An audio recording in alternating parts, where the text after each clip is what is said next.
But it's time for us to rewrite that narrative, right?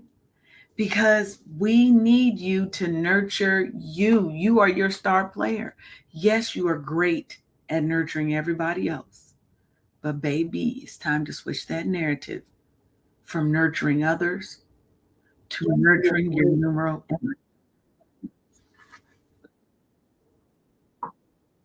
Whoa. Okay, that was weird. Ha! When you hear yourself, that was strange. Okay.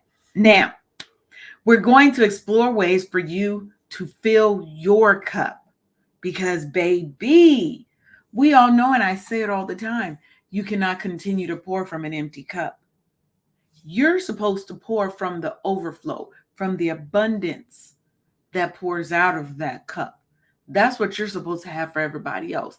Everything that's in the cup, that's supposed to be for you.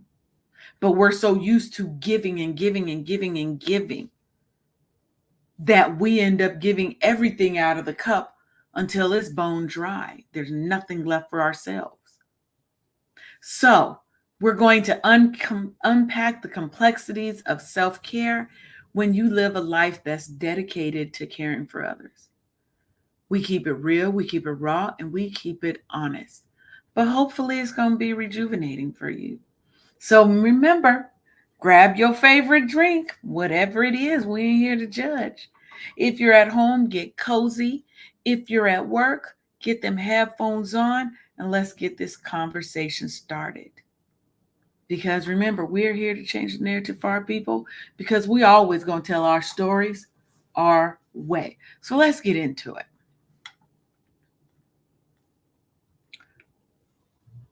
Now, the first thing I do want to talk about is the concept of this invisible load, right?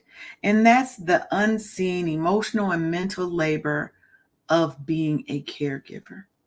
Now, if you're in the audience and you want to join in, right? You, as you know, and if you're new here, you don't know, um, we have the option at all times for you to join our live show. Be a guest. You can come on in the room and you can come on stage and tell us your story. So if you are a caregiver, if you've been a caregiver, come on in and share your story, right? Let others who are doing this, who may be new to this, know that there's light at the end of the tunnel, that yes, it's hard. Yes, it's stressful. Yes, sometimes it is overbearing and you just want to give up, that you know you can't because you have people that rely on you. Your story is valuable and it can be the help that somebody else needs. You can also comment in the chat. We'll see it. And I will talk about whatever you're posting up. We can have a conversation about it. Because I like to talk to people. I don't like it to be a one way. I like dialogue. It's kind of hard in this asynchronous platform, but it's okay. It's okay. So, Black women often carry a double burden because we have to manage being caregivers and we typically have to manage professional and other familial responsibilities at the same time, right?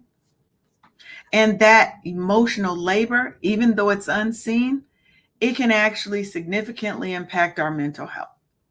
Now, a study by the American Psychological Association highlighted that Black women report higher stress levels related to caregiving than any other counterparts. Okay. We take on more stress, and sometimes it's because we are trying to care for families, family members, whomever, within the scope of our own budgets. So we are now having to take on the full responsibility of being the primary caregiver for an elderly parent, um, a family member who is not like your husband or your children, your immediate family. But we're doing that out of our own resources. which are already probably taxed in some cases. So now we're trying to figure out how do we manage and navigate this water. Sometimes we're the only one when we've got sisters and brothers and others who are supposed to be assisting. And oh, somehow it just all falls on us. All of that causes emotional stress. It's emotional labor that is put upon us, and where it's not something that you can easily just walk away from. So, how do you navigate that? And welcome, Sharonda. Good morning, ma'am. How are you? I'm fabulous, living my best life, blessed and Looking highly all favored. fabulous and Like stuff. as they say, blessed and highly favored. Absolutely. That part right there. Yeah, amen. So, how was your weekend? It was pretty good. It was pretty good. It was a little wet and stuff, but I Yeah. actually uh, broke out of a shell. Hello, Prince Polly Wally. And got out of my comfort zone and drove about 30 minutes to go see one of my old buddies that I used to work with Right. like 10 years ago. And it was so time well spent to be able to Good. catch up and, just love on each other and have brunch and stuff. So that was pretty dope. And, spent family time, and I'm excited for today's show. I had to first give a shout out to my baby brother. He turned 51 today, and Oh, had to happy go. birthday. What's his name? Jose Michael Scott Jr. Okay. Happy birthday, Jose Michael Scott Jr. Hey. Absolutely. It's your That's why I'm birthday. tardy today, because I had to give him some It's loving. your So I had to birthday. call and check up on my baby brother. Always, always. And All so, right. and my sister was on the line too, and we were talking this today's show, the caregiving part. This is part two, I believe. And so I put a Facebook message up saying like, hey, caregivers, tap in. You need to get some Already. encouragement and some inspiration, some all of the things, so you can continue to do that labor of love for your Yeah. loved one and stuff. So today's for you. Yes. Yes. And I think this is such a heavy topic, but it's Mhm. such a necessary topic, especially in our community, um, because we don't always have all the resources, But right? they're closer than you think, though. If you They are. just understand that you are not the only one, the first one, or the last one that this is going to happen to, and there's people right here in your inner circle that have resources that can encourage you, that can, give you some wind in your sails, because it's definitely a labor of love to be able to have the honor of caring for a loved one. And the reason why I say that is my sister was my mom's primary caregiver.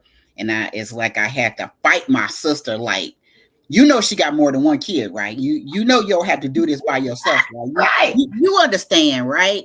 And it's just, I'm the little sister. I had to initiate and be like, hey, and I knew she was suffering because she had a hernia that she just kept on Mm, putting off and kept on putting off and kept on putting off until Mr. Hernia said, hey, bitch, hey, right. guess what you can't put off today? And before that, I had, talked her into like, hey, let mom come here because our brother is a first responder. And this is during the pandemic too. And she just wasn't going to go into She was nobody. like, no, No, not on my watch. my mama ain't going nowhere. My mama is coming to San Antonio.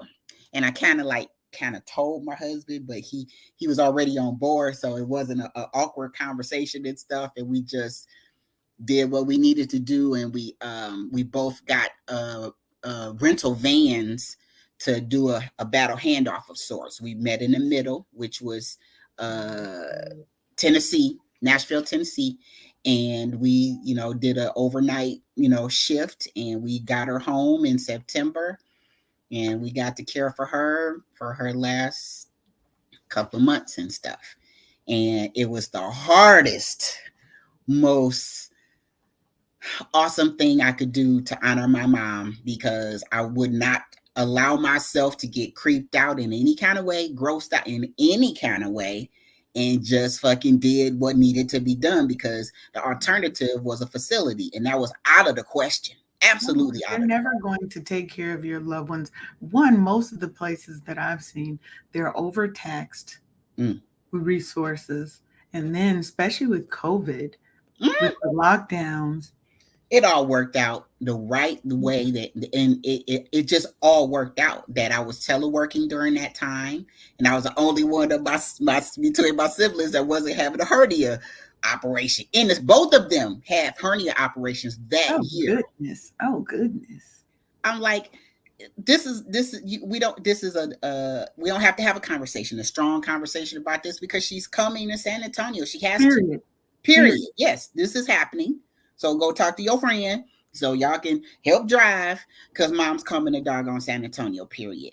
And it just all worked out that I got to telework and, monitor and be a damn Nazi on these healthcare providers covered up in this house. Like, you will have at least one set of gloves and a mask, at least one set coming around, because me and Shirley, I will fight you about Shirley Scott. I really, like, she not gonna catch no COVID on my watch. She's No. just not going to. She did have to go to the hospital, but it was pneumonia. It was not COVID, in Jesus' name. And amen. Man, I'm telling you, and like you said, women, black women, those statistics, it's the weight of the world. It's, Yeah. we're taking care of everybody, and we just don't pay enough attention to ourselves when we're caring for others, especially others that can't take care of themselves and stuff, Yeah. and it's a blessing to be able to do that. Even more of a blessing when you have family members that come together and, to make sure that that loved one is not, left by the wayside. And I do have a Mm-hmm. special place in my heart about nurses, because mom was one and stuff. And she would, during her work time, she would just be so forlorn, because families would just drop their family members off and not look back and stuff. And Yeah, be done. But we'll see, because I think for most of us, right, we feel, especially as Black women, we feel a deep rooted sense of duty yeah, to care for others, even when it comes at our own well being. You said it yeah. yourself. Your sister was suffering, but she was not going to let her mama go. But that was self-inflicted, though. We didn't have to wait until the Yeah, hernia you just was didn't have to wait her in the until it face done like that. ruptured or whatever hernias do. But we feel that there's a guilt. There's this sense of responsibility that kind of hinges on being guilt, or it can even lead to guilt over time, right? Um,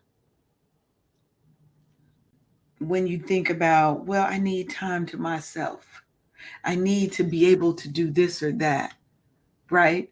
Mm-hmm. Because you're so used to only doing for these other people that need you because they can't do for themselves, right? Mm-hmm. But it's crucial that we take a step back from that and be like, hey, I need to care for me first. Because when you are not at your best, and your life is really a dedication to service and caring for that loved one or loved ones who can't, when you're not at your best, you can't give them your best. And I don't want to be the feeling that our worth is tied to our service to others. Mm-hmm. It isn't. But a lot of how we grew up in Black families, you care for those who need it in your family.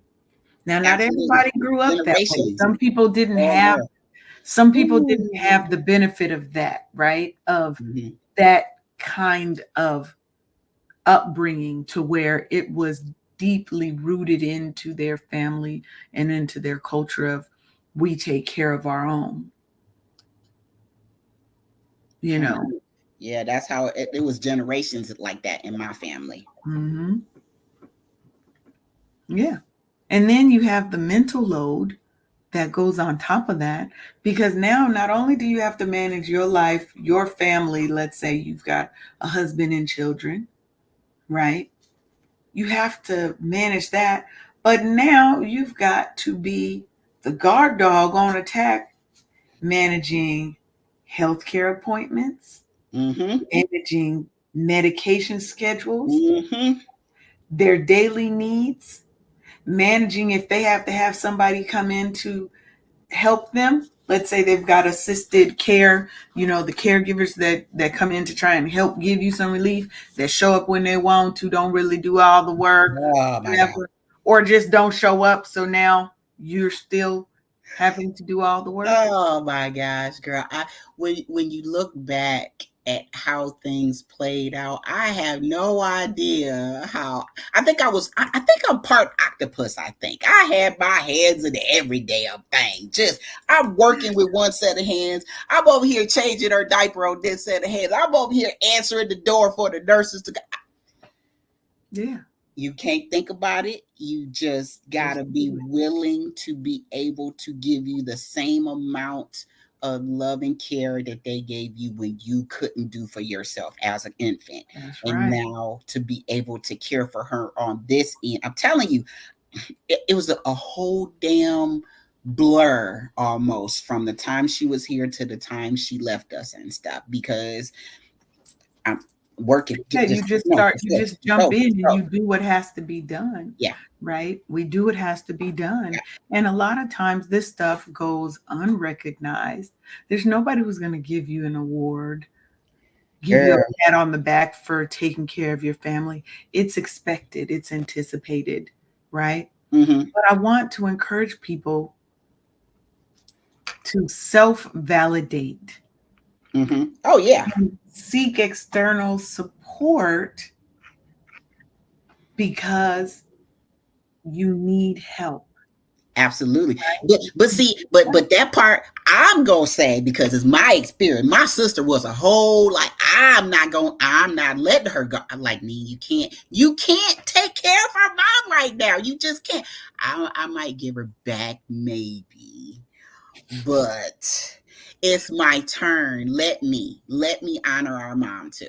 You know, But and it's hard to give up that control because you're scared that they're not going to do it. And it's not her saying she didn't love you, she didn't trust you.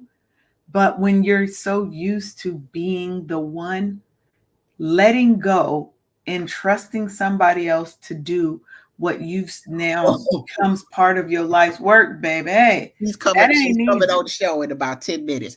And her name is Nina Scott. So let her in. She She's gonna said she join the needed live. Well, one you'll of see us. her when you'll see her when she jump into the green room part. Yeah. Mm, Because that's the thing. I'm freaking telling on her. Oh yeah, we doing this today. It's going down today, caregivers. Yes. And I want to give a shout out. And this is my own fault that Catherine is not actually on the show, but Catherine Beasley of the Caregivers Connect, Mm-hmm. phenomenal person. She went through the struggles of being a caregiver for her mother, Mm-hmm. and started an organization specifically to support people who are caregivers for family members who have Alzheimer's and dementia, right? And that's a hard thing, Girl, because you don't know what kind of day they're going to have. that You is so don't true. know. And sometimes you can't get angry at their anger, at their frustration, at their confusion, right? And how do you temper all of that? How do you manage the stress, right? How do you even reach out for support when you don't know if you can trust people to have your loved one's best interests at heart and take care of them the way that you would? But I'm just saying, I'm not a whole damn stranger. I just moved away from Detroit, but that's my mama too. Hello. He was like, I'm going to take care of her too. Don't make me have to fight you. I will drive up there. All of the things. And when I actually even went there to try to give them a break, I'm trying to get her to go in the damn other room, let alone outside the damn house. Wait, She wait, all up wait. in She our wouldn't business even go in and the stuff. other room. She wouldn't even go in the other room. No, no. Like I said, I couldn't even get her to leave the damn house, let alone go in another room. Are you kidding me? It could be on the other side of the damn world. Girl, I'm telling you, my sister. So she has my husband calls her my mom now because she is, the head of the Is she household. the old? She's the She's the oldest. oldest, yeah. So And of course, that oldest child always feels like they have to be the protector. You the boss. You're not the boss of me just because you're older. so yeah, we've had conversations like that and stuff. And I know I'm in Texas and everything, but yeah, she kind of She is is. the She kind of boss a is. little tiny bit, yeah. But sometimes I'll be talking. Sometimes I'll be, making decisions too. Sometimes Mm-hmm. Mm-hmm. you go But she say, be like, "What we gonna do?" You be like, "Yes, ma'am." Okay. yeah, yeah. I am the pesky little sister in all of my glory, ma'am. Goodness. You be throwing the tantrum. Maybe a little I'm gonna need you. sometimes. I'm gonna need you to not throw tantrums. I'm gonna need you to not throw the tantrums. We don't do that. I'm a I'm a big little, girl now. I'm a little sister myself. Okay. I'm a little sister myself. But oftentimes I always feel like the big sister. That's my thing, is I feel like the See, big sister. you are not So alone, ma'am. let me ask you this then. Mm-hmm, As someone who's been in the space of being a caregiver, mm-hmm, right? mm-hmm, What were the things that you did um, to help manage your stress, right? What were some of the mm. things that you tried to implement in your own life to help with the stress, the overwhelm, the fatigue, the emotional stress that comes along with being a caregiver? I gotta say, I think I refuse to deal with the stress. I think, and Arif was like, "You have to sit down. You need to eat."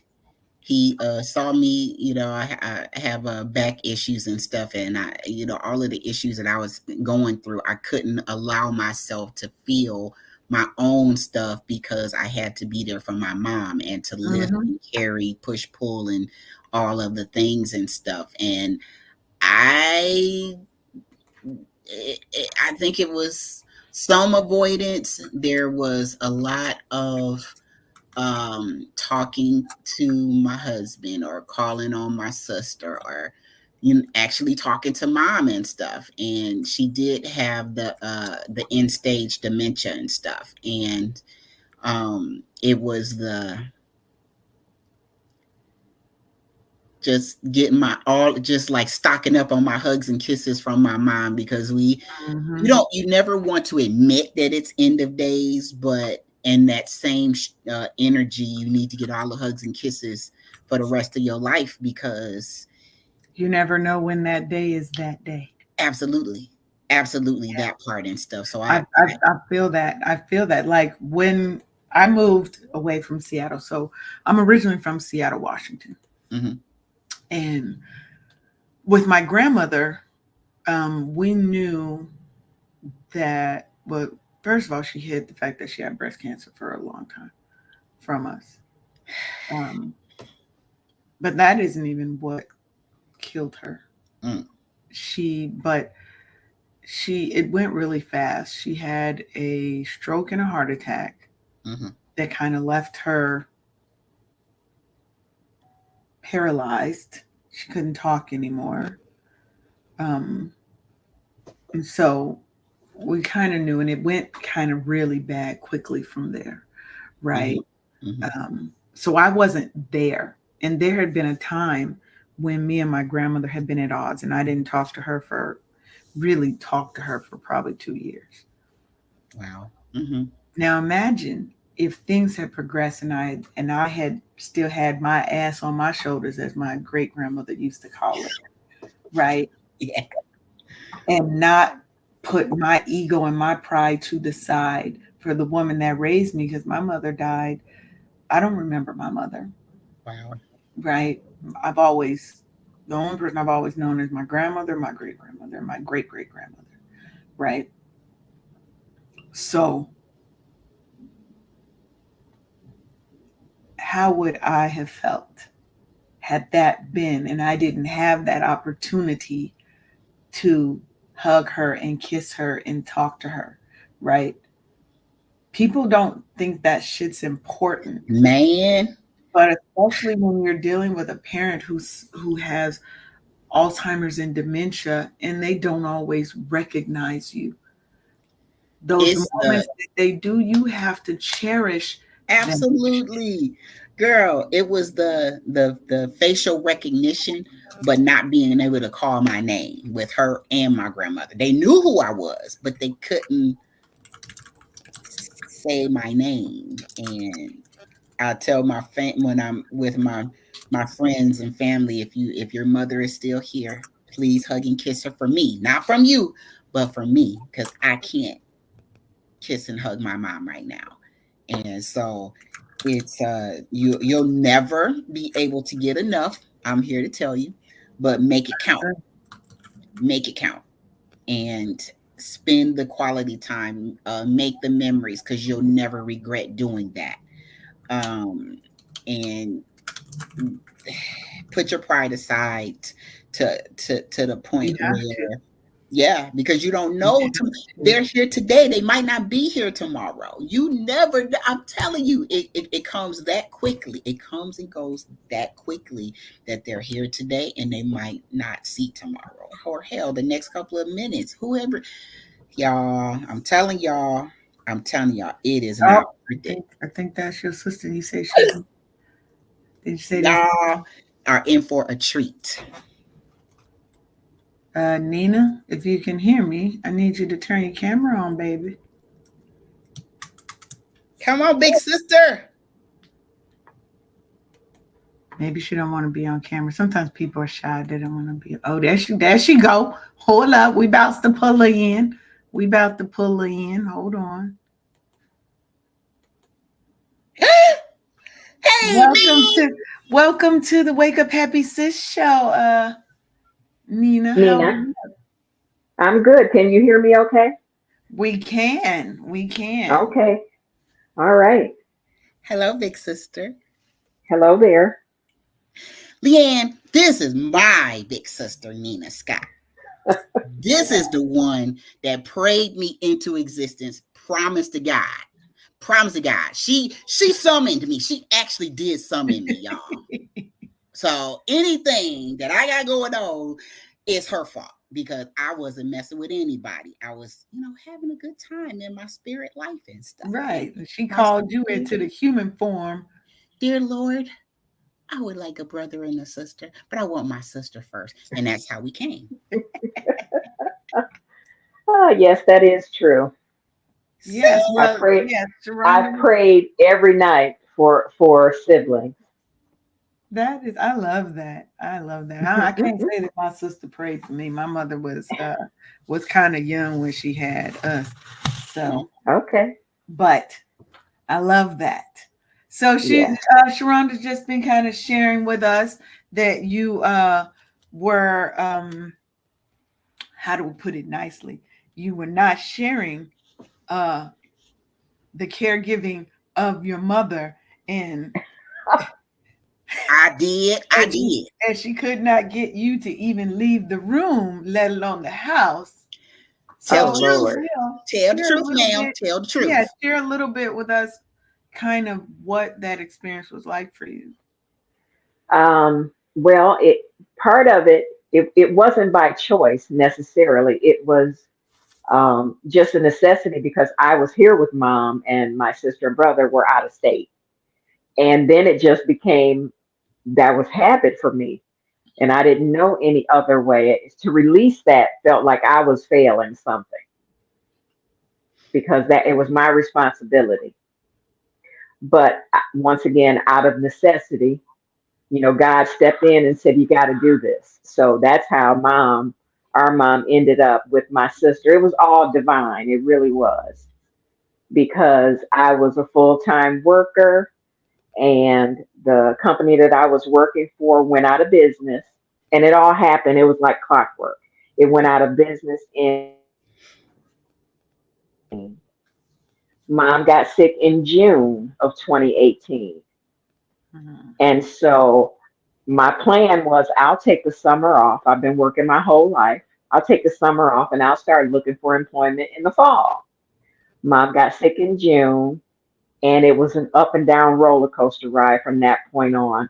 I would Mhm. go to job interviews and get to the point where I was at second and third interviews and getting job offers, and something would happen to my mom. So I just decided, until she was stable, I'm just going to make it work. I'm not looking for work.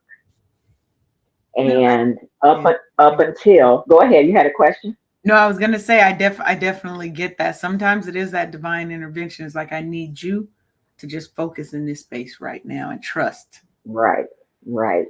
And so from June of 2018 until what month was it? 2020, when I ended up with a hernia, part of which was because of lifting our mother, and I needed surgery, and COVID hit, and my sister was working from home.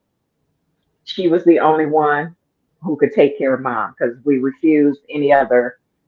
There was Yeah. no other option. There is no nursing home that can take care of mom like we can. So she ended up in Texas. But let's just So go ahead and go back a little ways and stuff, because you prayed for me to be here, ma'am. yes, ma'am. I was sent here to help you, and plus Shirley Scott had more than one kid. I just would submit that to the court and stuff. Well, her other two children were in Texas, and I was here with her. Hmm. But I'm But just when it came time to hand over the reins, you were there and you picked up all the slack. saying, we ain't going. Oh, we're going to say I had to wrestle you for it and stuff, but you was tardy to the party, but you got on board and stuff. So. Hmm. I mean, Yeah. a hernia is a big deal. Cause Oh yeah, yeah. that doggone Herdy was slapping her around like it was a pimp, and she was like, "Oh my god!" That the surgery was no joke either. Like And me, that was my first time in 50 plus years. That was my first surgery. like Oh me, tap wow. out. Let me come on in. I've been prepared for So, it. Come on. my doctor told me that it would be, I think the recovery was 12 plus weeks. Mm. And she asked me what I was doing, and I told her I was a caregiver and I have to lift. And she said, "You won't be able to lift more than 10 pounds for about 12 weeks." Oh wow. So, yeah, So she had to let me help her. Then she had to. So right. let me ask you this. How did you deal with, because you hit on something that I think is very um, relatable to other caregivers, is Hmm. that letting go and letting somebody else come in made you feel like you were failing at caregiving. Right. So Right. how did you kind of deal with that? How did you deal with that emotional baggage that came along with that to get past it? Right? Because even though you still having surgery, it's still not easy for you to Right. let her go and know that, okay, I can't take care of her. Right. Well, I think part of it was because I trust my sister, because I don't think I would have been able to do it had it been like a facility or something. I don't think I could have done it, because I don't trust people like that. Not when you're talking about mom. But I also I stayed, told her we that. were in constant contact. So Wait, anytime she had a question, I was there with, because I had been doing it for so long. I knew, you know, I Mhm. knew all the information that she needed. wait. So I I was told still involved. I just wasn't physically involved. I told her when I flew in to come and help and give y'all relief, you wouldn't even leave the house, let alone be in the other room while I was taking care of our mother and stuff. Like, if you go sit down somewhere, I flew in here so you can go sit down somewhere. And She ain't just trust you wouldn't. yet. She ain't trust you yet. She had to make sure. And she just got done saying, I trust my sister. No. What She said damn- she trusted you after that. Exactly. That day, you were a trainee. You were a trainee. Right. You know you can't. You don't let the trainee take over the company day one. She talk about. She made me Exactly. feel like I'm a stranger in my childhood home. I'm just saying. And the other part of it about, you know, me being the one, my mother was a caregiver for her mother. Mhm. And I witnessed everything that she did. Now, our grandmother had Alzheimer's at the end. And so it was an emotional caregiving Mhm. before it became physical. Because when it started with, you know, confusion, some memory loss, mood swings like you wouldn't believe. Mhm. Our grandmother, who was the most quiet, meek lady, was now had violent tendencies. So, seeing the my mother take care of that and witnessing and helping with that made it easier for me when now mom was the one who needed to be cared for. Yes. And our mother was a nurse, so we grew up in a very nurturing environment. Yep. And I think that So, helped, you know, right? I think that yes, definitely helped is one, being the oldest, you already feel like I got to look out right. for everybody. I've got to be kind of the second mom. That's kind of how I felt my sister felt. I'm the youngest. I'm more like a Sharona. Okay, But I felt like that's okay, how she felt. Like I've got to take care of everything, you know. right. And then now being able to do that for your mother, I agree with Sharon about it being an honor of being able to do that because you grew up in that nurturing and loving environment where we take care of our own because I don't know Yes, what we they're do. going to do to you over there. Right, So, right. And our mother, being a nurse, she worked in nursing homes during her career, and we heard horror stories. And that was like, that's not going to happen, not with us. No, that's not going to happen. yeah. You know, people drop their elderly off and they don't come to visit, they don't check. And those are the people who end up unhappy and possibly abused because nobody is there Oh to my check on them and let the people at the facilities understand that this is my loved one and I will be here and I will check you. Yeah. Oh, They yeah. have somebody that cares about them. So yeah, And yeah, it's a think sad situation. that's definitely, again, I want to unpack that in 1 second after we do a little Okay. identification. You are watching the Wake Up Happy Sis show on KCCR Cityscape Radio. We're going to have a quick word from our show sponsor. Hey, sis. Ever feel like you're on the verge of a meltdown? Are you overwhelmed from juggling your job, your family, and trying to fit in me time, but seriously dropping the ball on that last one? Guess what? You're not alone. Introducing the Burnout Recovery Kit. It's your 14-day lifeline to go from burnt out to lit up. Get ready to reclaim your joy, energy, and that I got this attitude. Grab your free ebook, a purpose-driven workbook, daily email prompts, as well as SMS boosters and Q&A sessions. It's like a spa day for your soul, and guess what? It's totally free. Don't waste another minute feeling drained. Go to officialburnoutrecoverykit.com right now and kickstart your transformation. The Burnout Recovery Kit, because you deserve to be at the top of your own to-do list. Don't just cope, thrive, sis. All right, we are back, everybody, and we're talking to Sharonda and her sister Nina. We're talking about caregivers putting the self back in selfless. So I want to switch up a little bit and talk about um, the aspect of caring for you when your life has now become devoted to caring for a sick loved one. So what were some of the things that you did, if you did anything? Because I think most of us, we just go right into it and I'll put me on the back shelf. I'll worry about me later, right? What were some of the Mhm. things that you did that kind of helped you kind of get through? Because this is a very stressful and emotional thing being the caregiver. um, Talking to my siblings. I didn't do it on a regular basis, but I'm a movie person, so not working, I had the ability to take in a movie, you know, matinee by myself, taking myself out to lunch Mhm. occasionally. Um, Luckily, I was in a situation where I could get away from the house for a few hours at a time because my uncle is here.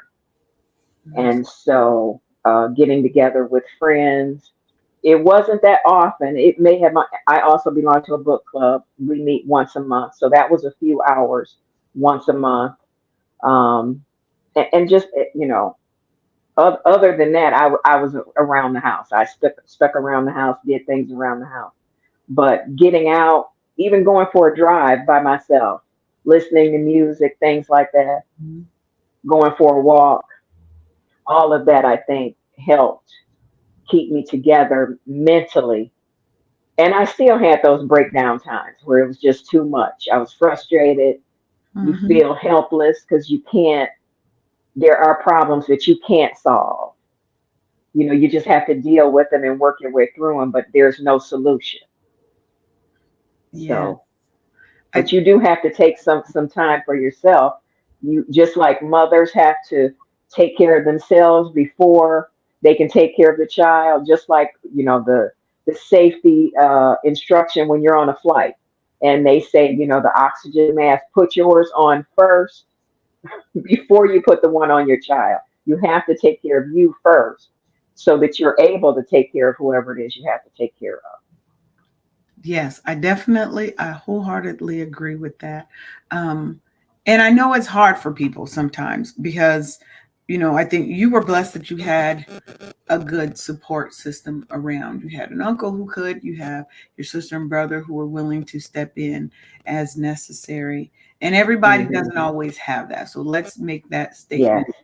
Every that's caregiver true. doesn't have a strong familial support system, but you've got a That's true. support system. Sometimes we have Right. to reach outside of ourselves and let go a little bit, and trust others to support us in our community.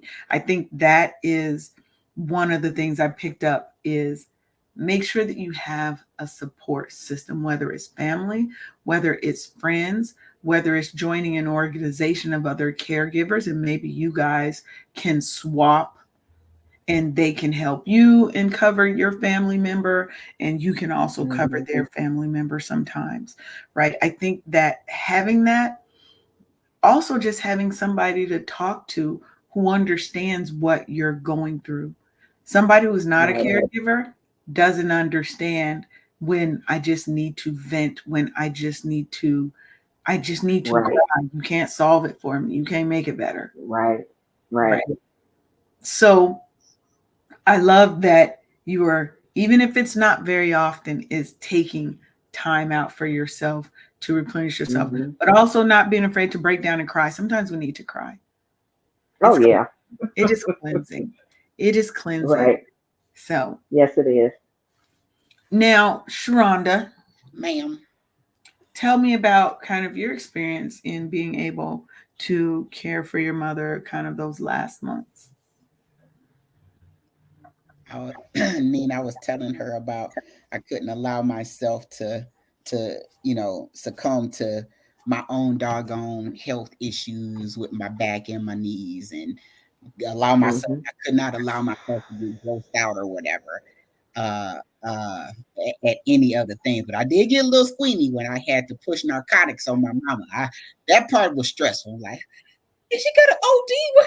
What is this? I don't do drugs. I don't. So my sister had to talk me off the ledge and like, you got to do it. Just follow the directions. Just get your mind right and stuff, because Mm-hmm. again, you're not harming her, you are helping her, because it's with pain management and things of that nature and stuff like that. And like, get over your damn self, basically. Just fucking get over yourself. Your mom needs you right now and stuff. And I was telling her that I was stuffing myself down and stuff. And I was like, I gotta keep it together. I'm the doggone, I don't know what the football term is, last string, or I am the help. I can't, be falling apart and stuff. It's recovering. I Right. just can't. I gotta keep it together, doggone it. And so being able to reach out to my siblings, like when I took her to the hospital that last time, and I saw her motivation leave, that's when I got on the phone, and they were there within the week, and we were pulling like fire guard. That's a term that military use, like you're watching the fire, so shit happened, the doggone building don't burn down, or if you're out in the field or whatever, somebody's always up with mom at all times. So she always had somebody in there with her and stuff. And I thank God for our sibling love bond thing, because we had to promise her that we were going to be okay, because she wouldn't leave, because my mama, she doesn't get well. Mom was a fighter. She She never was a get well, fighter. bickering at each other and just like, shut up. Just, oh my God. Just, oh my God. And so we had to promise her that we were going to be fine. And I can tell you that we have never been closer since mom has been gone and stuff. And our brother is the baby, but he's always thought he was everybody's daddy and stuff. I think that's just a guy thing. They, they, even as the Well, youngest, going to try and be the protector. right. Yes. We just had a discussion about that, because as far back as I can remember, he's been the one who, yeah, he definitely was the protector. And I think it was in his nature to begin with. And then he went into careers that reinforced that position. He went into the Mhm. military and then the police force. So he's been a protector his whole life. Absolutely. And he's the baby, but he thinks he's the boss of everyone. Yeah. Yeah. I told her that's why I was late today, because we were, saying happy birthday to the baby bro. Wishing him happy birthday. Yes. That's a beautiful thing. But I love that connection, and that it actually brought you guys closer Absolutely. together, and that you had to work together. When my Right. grandmother passed away, I was telling Sharonda she had a stroke and a heart attack. So that kind of rendered her, she wasn't there Hmm. anymore, right? Right. She wasn't there. She looked like right through you. And so now me and my boys were on a flight last minute coming here. There's major fights over her end of life because they wanted her on life support. And we're like, that's not what she wanted. That's what you're not going to do. I'll fight all of you Yes. about this. I'll fight all of you about this. Right. Right. Right. And just that, but I will say that I think for those living there, it did bring them a lot closer together. And they're all a younger generation anyway, like my daughter, Right. my cousins, right? That brought them closer together. And I think that unity is necessary in times like that. You have Absolutely. to Oh, be able to definitely. rely on your family. And if you can't, find someone else that you can rely on that can help you, because there is a lot of mental and emotional and psychological um, issues that are happening for you too. And sometimes we don't Right. see it because we're on go. We're Yep. so used to just Right. doing that it doesn't hit you until after Right. that Oh, loved yeah. one may have departed. And Right. now you have to sit with that, and there's a lot Right. of things that we have to work through. I want to welcome Haas. Haas, turn your camera on. I can't bring you on if your camera ain't on, sir. I want to talk to the people that are not the primary. I want you to know that you need to support the primary person, Yes. because they are the ones in the trenches. They are the ones that are the everyday. They can't even sleep because they're thinking about their loved ones. I want you to know that your support of them is vital, because my mother and my sister couldn't even hardly say they needed something, and Amazon already knocking on the doggone door. So Now, y'all, something that I want to interject, and something that Leanne mentioned, is it helps tremendously, and this goes for all of us. If you tell someone close to you, that if something happens to you, they need to know what your wishes are, so that the family doesn't feel guilt or confusion or anything, like the thing about the end of life and what your grandmother wanted. Well, our mother, at one stage, when in her illness, we were told that the doctors were saying that she needed a feeding tube. Well, mom said no to that long ago. Mhm. So I had to explain that to her brothers. It wasn't my decision, because I want her here forever, but this is what she wanted. That's a quality of life issue, and Mhm. she didn't want to live like that. So I had to go with her wishes, do what she wanted. And sometimes it's a fight. And sometimes that's a Yes, it fight. is. I want to say, it's hey, already Haas. hard. It shouldn't be a fight. Hey, Haas. But it usually is, Hello. because what you're dealing with is people's feelings of guilt that they may not have been around that person or doing all the things that they feel they should have been, right? Right. When you're dealing with that, and the fact that they don't want to lose that loved one, they're not going to go with what I don't care what she said, I want her here, so I want you to keep her on life support for what, so she can be a vegetable? That's not what she wanted. That's not what we're going to do, right? Right. So I wanted to just put that out there and give the primary caregiver grace, because they are going to be on your ass about everything, because they have to be that bulldog. But don't take it personal, Right. because I want somebody who's going to bulldog about me, Exactly. you know. So welcome, Hassan. How are you doing? I'm good. How y'all doing? Can you hear me? Hey, now. Good. We can hear you now. Good. We can hear you now. Cool. How y'all doing today? We're fabulous. Good. We're fabulous. Good. That's good. Hold on one second. Let me You got to go okay, back. so what we discussing?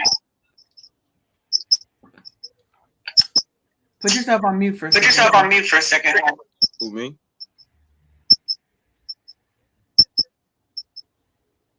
Okay. Yeah, your mic is bringing in some feedback. Do you have another device on? With the link. Is that good? That's bad, because that's the feedback. That's the feedback? Mm-hmm. You may not be able to hear. Every time we say something, we hear it.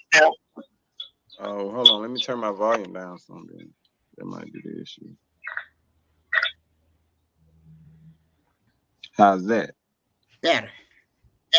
Yep. That's better? Yep. We can deal with that. Okay. We can deal with that. So Okay. today we are talking about caregiving. And trying to be cognizant and mindful of putting that self back in selfless, taking time for yourself as you are being the primary caregiver for a loved one with an illness, dementia, things of that nature. So that's what we're talking about. Okay. So have you ever had to be a caregiver for a loved one? No, but I have to have caregivers for myself because of my condition. So you understand from the other side of that. Yeah, and just to be perfectly honest, it's kind of hard to deal with because I'm only 45 years old. So that's a hard topic and a hard discussion to have amongst individuals. So I haven't even had it yet, as of yet. So I need to get on that myself. You do. What she said. So let me ask you this. We have a few minutes left in the show. As a person who needs a caregiver, How are you handling that that emotionally? emotionally? Because that's a lot. Because You're that's a only lot. 45, 45, Yes. right? So right? how are you So handling how are you that handling emotionally? How are you doing? How are you doing? I'm not. You know, it's one of those things that me being who I am and being brought up the way I was brought up, that's a hard discussion. I'm used to taking care of myself. So, and then on top of that, I'm a man, number one. So that's very, very, very difficult for me to lay this at somebody's feet, because I truly believe as long as I have my mental capacities, I can take care of my damn self.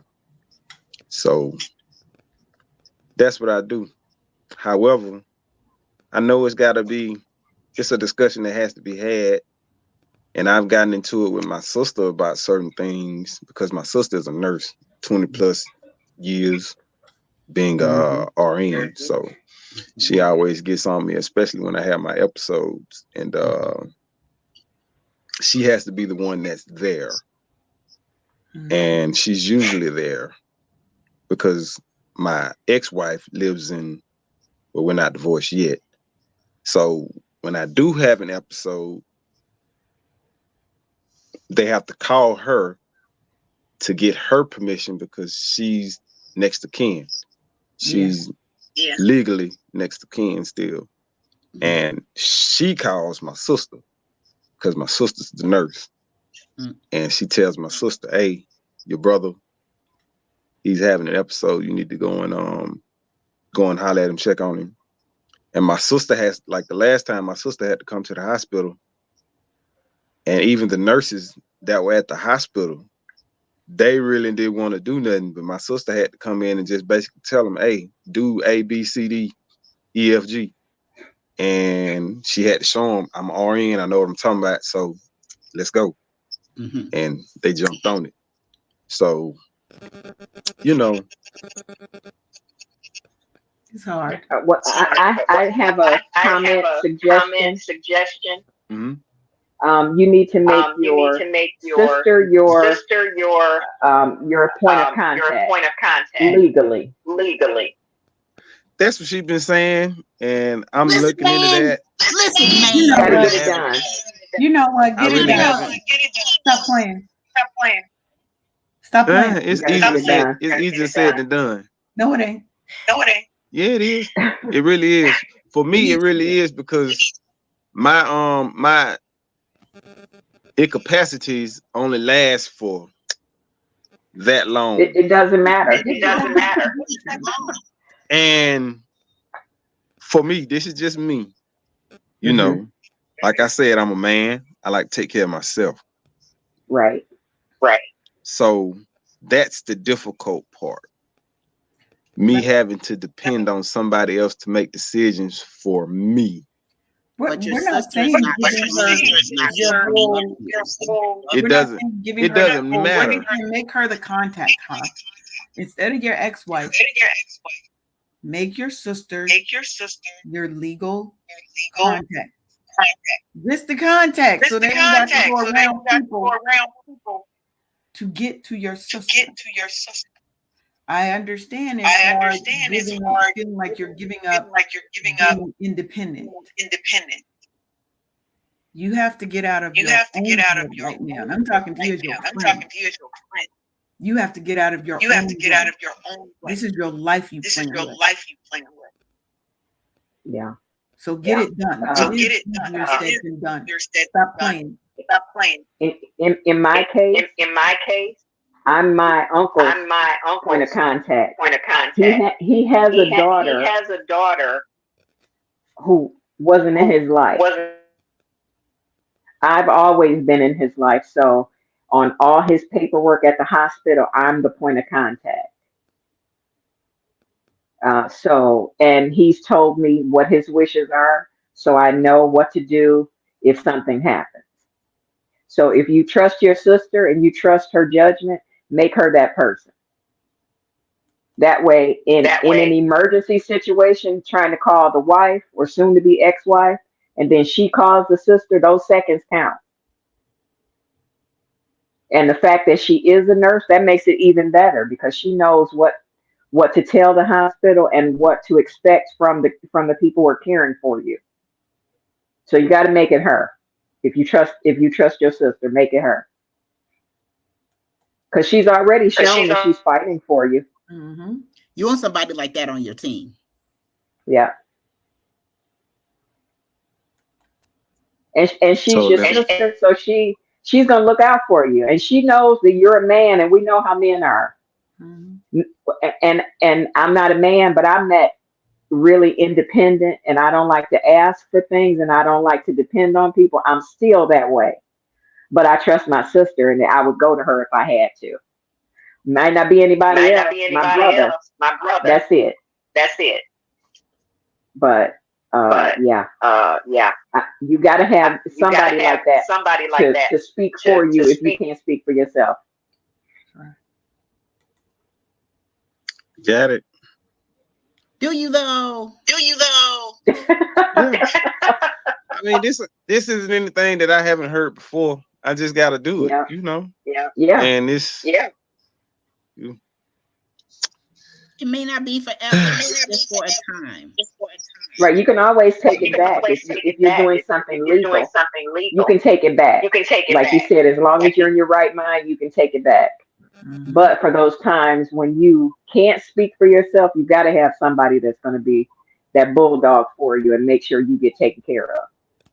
But see, here's the thing. Even though I haven't like officially written anything down or anything of that nature, what I have done, especially after this last episode, is I did a video and I sent it to my sister. Okay, that's good.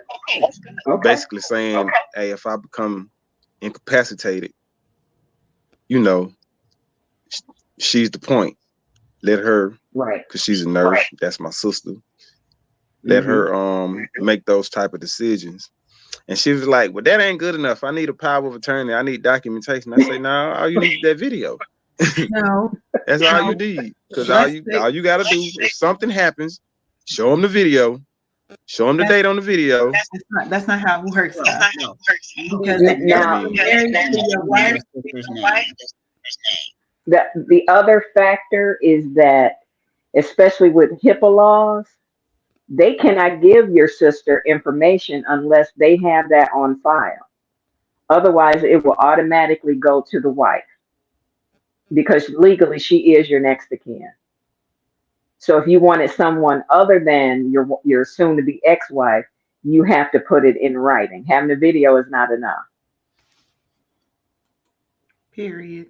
They use videos for everything else. Not legal stuff. Not legally. Really? Y'all sure about that? Go ahead. Go to the hospital. Say that again. Quit fighting. I said, go to the hospital, show them a video and see if that happens. They legally cannot tell your sister nothing unless your wife gives approval. Just like you said, they had to contact my wife and she had to call my sister and da-da-da-da-da. That could have been the difference between you living and you dying, huh? Those minutes could have been the difference. The fact that your sister was the one telling the nurses and stuff what to do because they didn't want to do anything could have been the difference between you living and you dying. That part. At the end of the day, all we're saying is, you know what you need to do. Sometimes we have to put our pride to the side and do what is best. Your sister's already told you what she needs. It doesn't make you any less independent. It's a safeguard so that you've got somebody fighting on your side when you need it. And going into these medical facilities, they often do not have our best interests at heart. You need somebody to fight for you who knows what needs to be done, and that's your sister. So we just saying get that legal part done. It doesn't take anything away from you being a man and you being able to care for yourself now. It's the what if situation. If the what if turns into a win. Do you see what I'm saying? So what happens if there's another episode and you and your estranged between you're estranged and your sister, who is going to fight for you without hesitation, without having to push it off, without get somebody else to do it type of shit? Who of those two are going to come to your rescue? Both. She just got done telling telling both them will. to have No, your sister do it. According to your question that you just asked, both of them will. And my estranged will defer to my sister because she's a nurse. Mm-hmm. So she's going to defer to her for her advice. Count though, I understand that.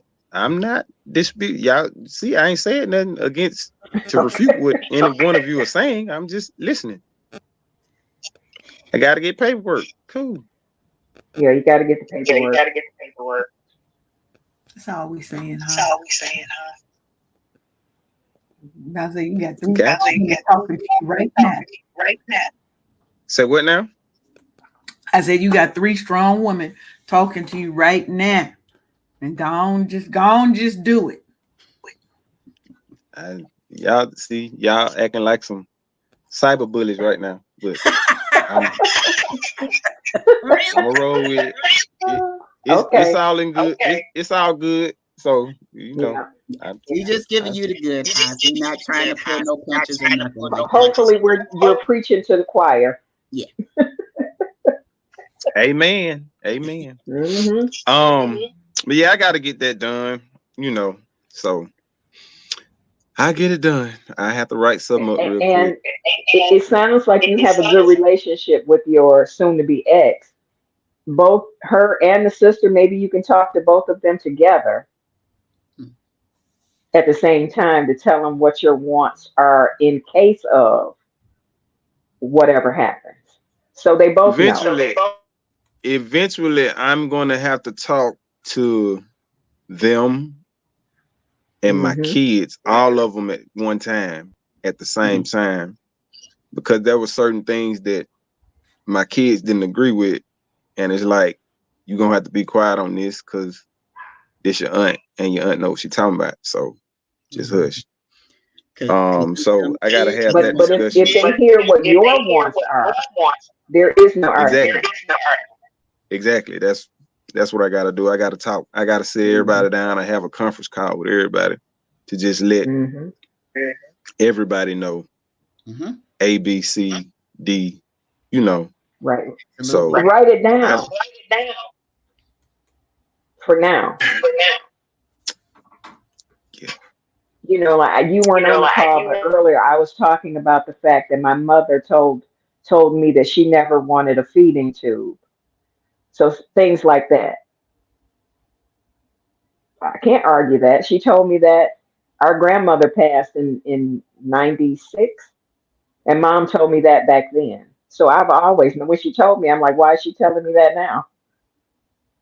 You know, she was younger, she was healthy, but if that's something that she didn't want, I knew it. It's already going to be hard enough. Don't make things questionable. Right. And any decisions that you can take away from the people that care about you is helpful to them. Believe it or not, it's helpful to them. Because I would have never wanted to make that decision. When the doctors told me about the feeding tube, I almost fell out of the chair because they were like, if she doesn't start eating on her own, that's it.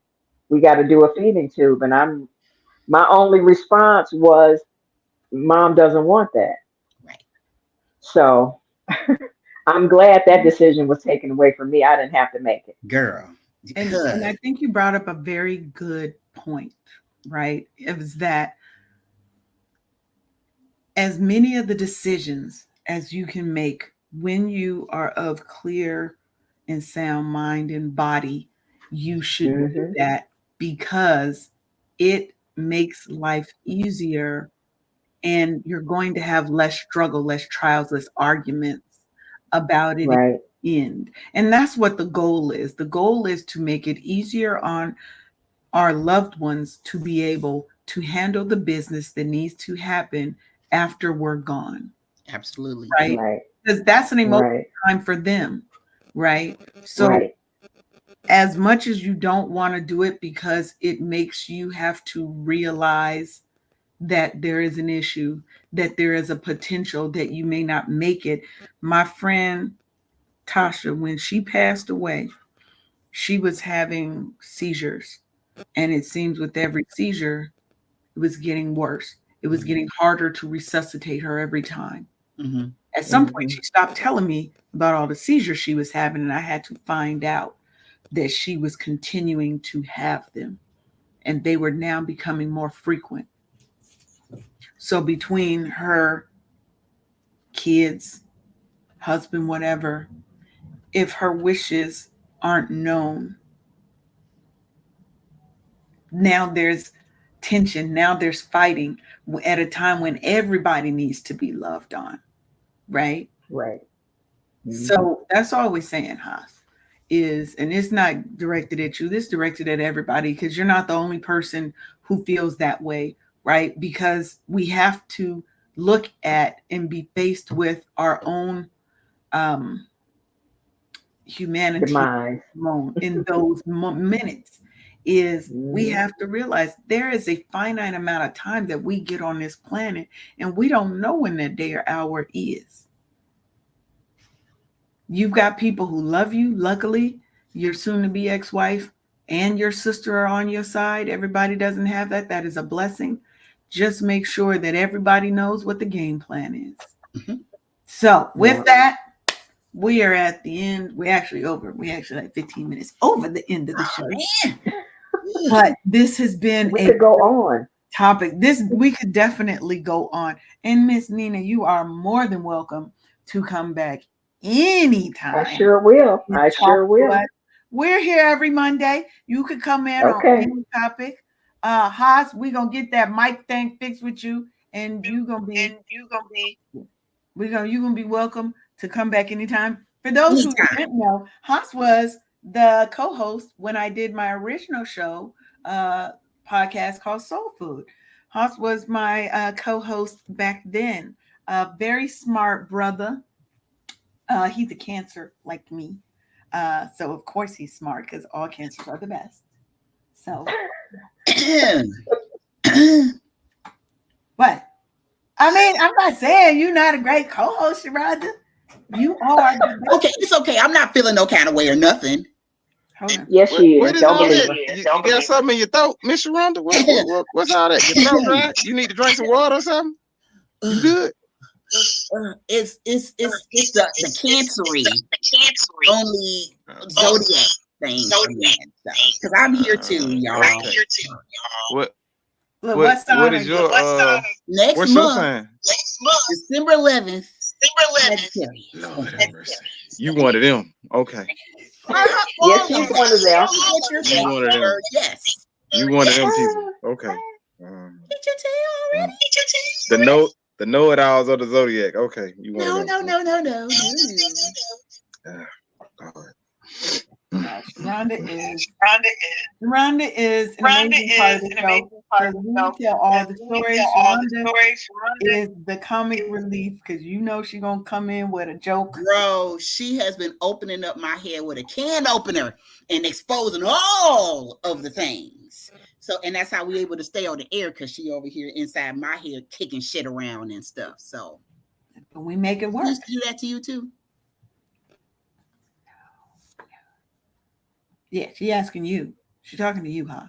You on mute. You're on mute. Oh, does Leanne do that to me? I mean, we cancel, so we kind of sit on the same wavelength anyway. So you know, no need for her to dig. No need for her to dig too deep, because I know how to cut all that off. Well, can you teach me some Jedi mind tricks, please? Huh? Can you teach me some Jedi mind tricks? Because I can't seem to block her because she just be all up in my head and stuff. Oh, in order to be to do that, you got to be a Jedi or a Padawan, and Sagittarius don't fall into that category. So my apologies. Y'all just don't have that ability. I am feeling some kind of way right now. You know what? Y'all we're not doing this today. We're not doing this today. There is no Jedi mind trick. What happens is I bring about what needs to happen for a transformation somebody needs to have. That's all it is. Through my head and my experiences and stuff. Huh? I mean, it's not my fault you got the experiences that match what I'm talking about. Okay. See, you got the experiences. I got all the tips. They need the experiences and the tips to go together to mesh to make a cohesive unit. It's the yin and yang. That's it. Now, you're supposed to be on my side, ma'am. You're supposed to be on my side. I'm always on your side. Period. See, she is. Now, Sharonda, as we close out, tell the people where they can find you. Y'all, we getting to the end of the year. Y'all know what happens, y'all business owners. It's time to get your books together so your tax man don't kick you out their office. Come find me at bookkeepingforlife.com, and I'm here to help. And Miss Nina, if you want, I don't know if you want to give any socials or if you want people to connect with you. You don't have to, but if you do, you I'm sorry, I couldn't hear you. Do you have any final words for the people? It's something that you said earlier. I'll reiterate, and it's give grace, be it to the person who needs care, the caregiver, primary or otherwise. Just give each other grace. Absolutely. We're all here in this world together. Like you said, it's a finite amount of time. So, be grateful for every day because you never know. Yes. Today might be that last day. Sharonda may have told you that we had some deaths in the family recently. And I went to a funeral, I guess it's been 2 weeks ago. And can I say that was the best celebration of life? It wasn't very many sad moments. You were all sad because we lost a loved one. But it truly was a celebration of life. Yeah. And when it's my time, I hope it's a party when I go. Just plan it in, because that's what I've already given my directive to my friends who are older than me, my daughter, everybody around me knows I'm not having Me too.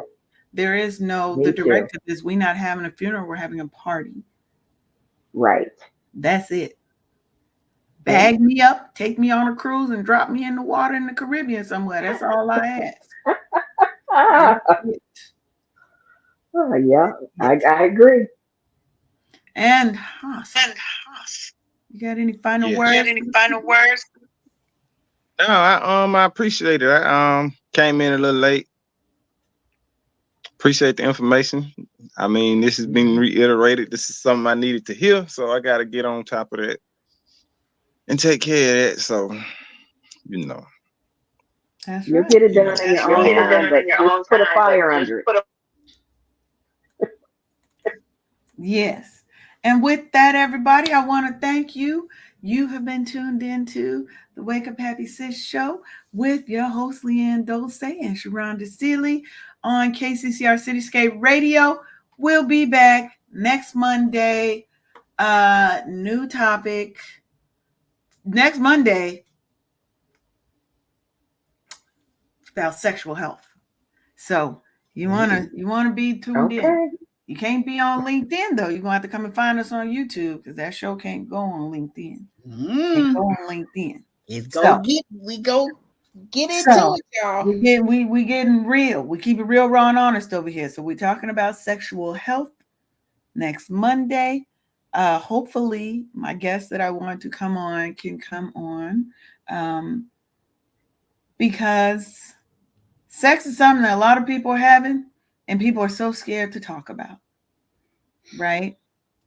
But our sexual health And wellness is important, men and women. So you want to make sure that you're tuned in. There's probably going to be some minutes where you want to take some notes. You know, get an Amazon order together. You never know what's going to happen on this show.